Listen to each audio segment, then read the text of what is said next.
नमस्कार दोस्तों, मैं ललित कुमार ललित क्लासेज में आपका स्वागत करता हूं और हम पढ़ रहे हैं संधि प्रकरण। और संधि प्रकरण के हमने 3 संधियां पढ़ी हैं स्वर की और आज उसी की चौथी संधि पढ़ रहे हैं। अगर मित्रों आपने पिछली वीडियो नहीं देखे हैं तो डिस्क्रिप्शन में उनका लिंक दिया है, एक बार जाकर के अवश्य देखें ताकि संधि जो पार्ट है वो आपको समझ में आए। आज पढ़ रहे हैं अपन वृद्धि संधि। मित्रों, वृद्धि संधि में 2 सूत्र काम करते हैं। जैसे गुण संधि में 2 सूत्र काम करते हैं, अदेंग गुण, और ऐसे ही इसमें भी 2 सूत्र काम करते हैं, वृद्धिरादेश और वृद्धिरेचि। देखिए मित्रों, जो पहला सूत्र है इसका पहला सूत्र है, ये क्या काम करता है? इसका पहला सूत्र है ये वृद्धि संज्ञा विधायक सूत्र है मित्रों। वृद्धिरादेश क्या काम करता है? वृद्धि संज्ञा विधायक सूत्र है मित्रों, याद रखना। ये आ आई औ, याद रखना, आ आई औ ये वृद्धि संज्ञक वर्ण है। एग्जाम में प्रश्न आता है कि वृद्धि संज्ञक वर्ण कौन कौन से हैं, तो आपको बताना पड़ेगा आ आई औ। दूसरा प्रश्न है, दूसरा सूत्र है इसका वृद्धिरेचि। क्या आ रहा है? वृद्धिरेचि यानी वृद्धि करता है किसकी? एच की। किसकी? एच की वृद्धि कर दो, तो ये वृद्धि करने का कार्य करता है सूत्र। एग्जाम में प्रश्न कैसे आएंगे इन सूत्रों के बारे में उसको देखते हैं एक बार।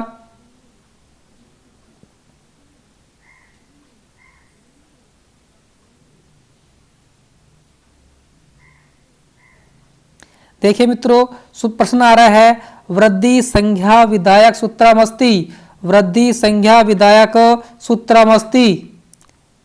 वृद्धि संज्ञा विधायक सूत्रमस्ति। पहला सूत्र है आपका वृद्धिरेचि। क्या काम करता है? ये वृद्धि का कार्य करता है। वृद्धिरादेश वृद्धि संज्ञा विधायक सूत्र है, तो उसका आंसर तो होगा ये।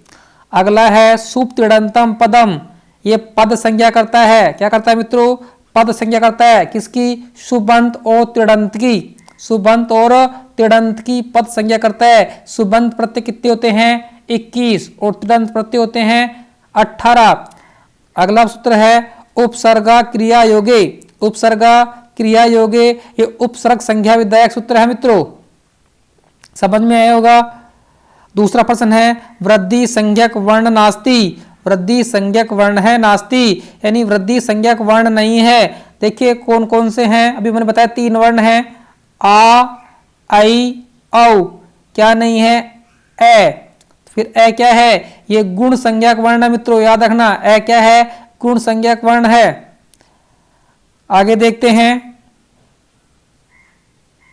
देखिए मित्रों, ये सूत्र क्या कहता है? वृद्धिरादेश तो करता है वृद्धि संज्ञा और वृद्धिरेचि। सूत्र कौन सा? वृद्धिरेचि क्या कहता है कि एच की वृद्धि कर दो। एच की क्या कर दो? वृद्धि कर दो। कब कर दो मित्रों? तो ये कहता है कि ए या आ के बाद में, ए या आ के बाद में क्या कर रहा है? ए या आ के बाद में अगर एच प्रत्याहार के वर्ण आते हैं, सुनना मित्रों, ए या आ के बाद में एच प्रत्याहार के वर्ण आते हैं तो दोनों की जगह एकादेश हो जाता है। यानी पूर्व वर्ण और अपर वर्ण इन दोनों वर्णों की जगह क्या होगा? एकादेश होगा। समझ में आया होगा। नीचे देखो, ए या आ के बाद में ए या आई में से कोई वर्ण आए, ए या आ के बाद में ए या आई में से कोई वर्ण आए तो चाहे इनमें से कोई सा भी आए चाहे इनमें से कोई सा भी आए बनेगा आई। ऐसे ही ए या आ के बाद में ओ या औ में से कोई वर्ण आएगा तो कोई सा भी आए बनेगा औ। समझ में आ रहा होगा। इसकी पहचान क्या है मित्रों? इसकी पहचान है मुख्य रूप से दूसरे वर्ण पर 2 मात्रा या 2 मात्रा आए तो उसमें लगभग लगभग वृद्धि संधि होने के चांस हैं। देखिए जैसे हमने लिया है, इसके लिए उदाहरण लिए हैं मित्रों। इसके देखो, एकैक दूसरे वर्ण पे 2 मात्राएं आ रही हैं। सदैव दूसरे वर्ण पे 2 मात्राएं आ रही हैं। माहेश्वर दूसरे वर्ण पे 2 मात्राएं आ रही हैं। ऐसे ही सबहिका 2 मात्राएं आ रही हैं। जनेकता 2 मात्राएं आ रही हैं। मधुरोदनम देखिए तीसरे वर्ण पे आ रही है लेकिन मात्रा 2 आ रही हैं। महोसदम, दो मात्रा आ रही हैं, तो समझ में होगा कि वृद्धि संधि में दो मात्राएं आती हैं। कितनी मात्राएं आती हैं मित्रों? दो मात्राएं आती हैं। अब इनको समझते हैं। देखो पहला है एक एक, एक प्लस एक, एक प्लस एक, तो एक का ए निकाल लिया, इधर ए आ रहा है, ए और ए मिलके क्या बनेगा मित्रों? आई बनेगा। क्या बनेगा? आई बनेगा। तो बन जाएगा एकैक। क्या बनेगा? एकैक। ऐसे ही सदा प्लस एव, सदा प्लस एव, तो सदा में से आ ले लिया, आगे ए आ रहा है, आ प्लस ए बराबर आई बनेगा, बन जाएगा सदैव। ऐसे ही माहेश्वर्यम, माहेश्वर्यम, महा प्लस ऐश्वर्यम, महा प्लस ऐश्वर्यम, आ प्लस आई, आ प्लस आई बराबर क्या बनेगा? आई बनेगा मित्रों, और बन जाएगा माहेश्वर्यम। ऐसे ही देखिए चौथा है इसका एग्जाम्पल सभेका, सभा प्लस एका, सभेका, सभा प्लस एका, आ प्लस ए मिलकर के आई बनेगा, सभेका। ऐसे जनेकता, जन प्लस एकता, जनेकता, जन प्लस एकता, नए में से ए लियर आगे ए आ रहा है, आई बन जाएगा जनेकता। ऐसे देखिए छठे में देखिए मधुरोदम, ओदन, तो मधुरै प्लस ओदनम, देखिए मधुर यानी अच्छा, ओदनम यानी चावल, भात, तो रे में से ए निकला और आगे ओ आ रहा है, क्या बन जाएगा? औ, बन जाएगा मधुरोदनम। ऐसे ही महोसदम, महा प्लस ओसदम, महोसदम, महा प्लस ओसदम, आ और औ मिलके औ बनेगा, तो बन जाएगा महोसदम। तो समझ में आएगा मित्रों। अगली संधि है अपनी सवर्ण दीर्घ संधि। क्या है? सवर्ण दीर्घ संधि।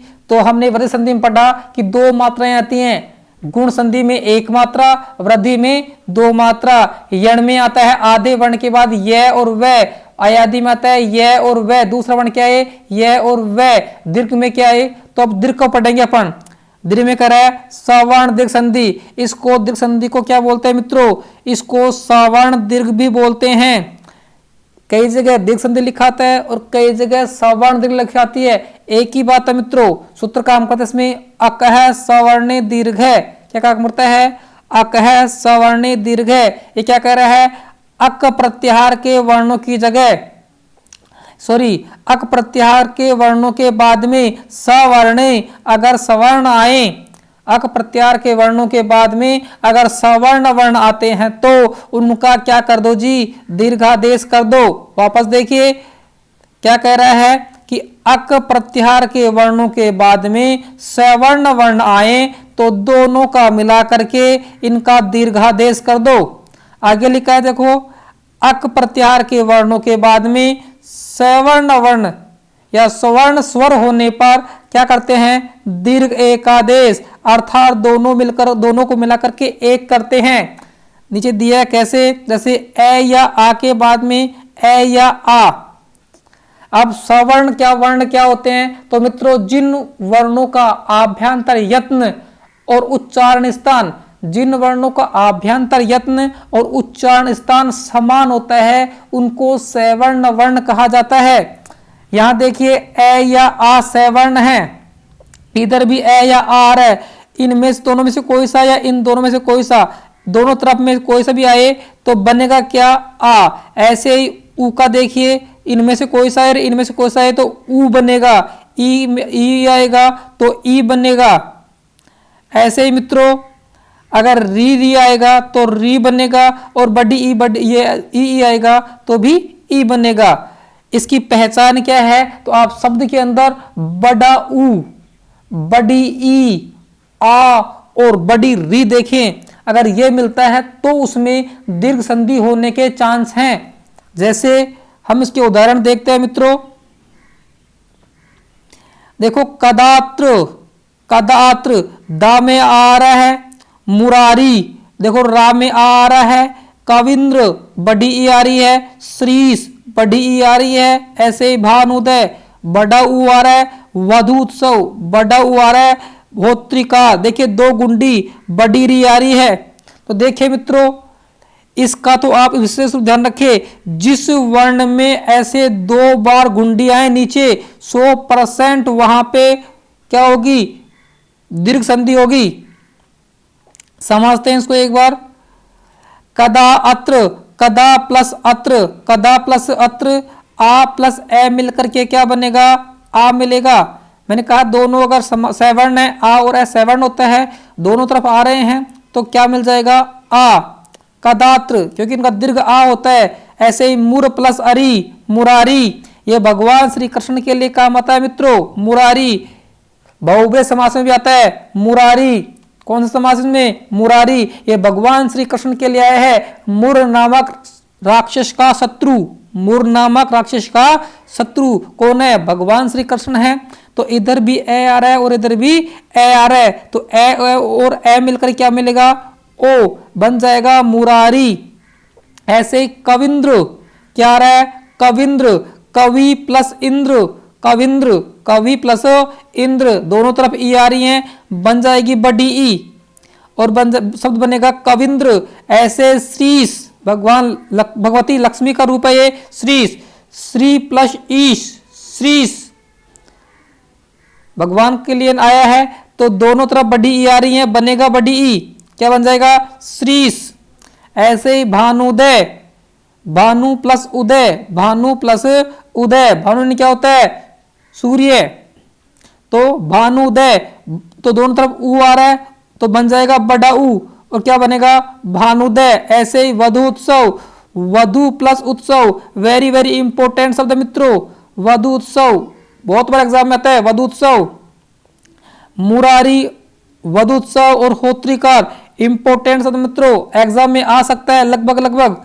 तो इधर ऊ आ रहा है, इधर भी ऊ आ रहा है, बन जाएगा बड़ा ऊ और बने क्या, वधु उत्सव। ऐसे ही होत्रिकार, होत्री प्लस रिकार, देखिए मित्रों इधर भी री आ रही है और इधर भी री आ रही है, बन जाइए क्या, दीर्घ री। मित्रों इसमें खास पहचान क्या है कि जो ह्रस्व री होता है उसमें गुंडी एक आती है और जो दीर्घ री होती है उसमें ऐसे दो गुंडियां आती हैं। समझ में आया होगा मित्रों आपको। आगे देखिए, दैत्यारी, क्या आ रहा है, दैत्यारी। तो मित्रों दैत्यारी, देखिए वैसे इसमें यण संधि का लग रहा है, आधे वर्ण के बाद में यह आ रहा है, लेकिन उससे मतलब जो सार्थक शब्द है उसका निर्माण नहीं हो रहा, तो यह बनेगा दैत्य प्लस अरि। ये भी भगवान श्री कृष्ण के लिए आ रहा है, दैत्य नामक राक्षस का अरि यानी शत्रु कौन है, भगवान श्री कृष्ण है।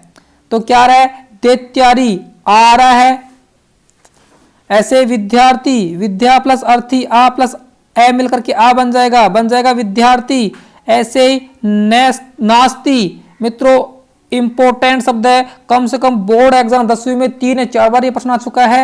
न प्लस अस्थि में संधि कौन सी है, तो बनेगा नास्ती। इधर ए और इधर ए और ए मिलकर के आ बन जाएगा और बन जाएगा नास्ती। ऐसे ही अत्रायम, अत्र प्लस अयम, अत्र प्लस अयम, इधर भी ए और इधर भी ए, दोनों ए मिलकर के बन जाएगा आ और बन जाएगा अत्रायम। तो मित्रों आपको जो संधि है, आज हमने 2 संधि पढ़ी, कौन कौन सी, वृद्धि संधि और सवर्धिक संधि, आपको समझ में आया होगा। अगर मित्रों आपको संधि समझ में आई हो तो कृपया लाइक, शेयर और सब्सक्राइब अवश्य करें। धन्यवाद।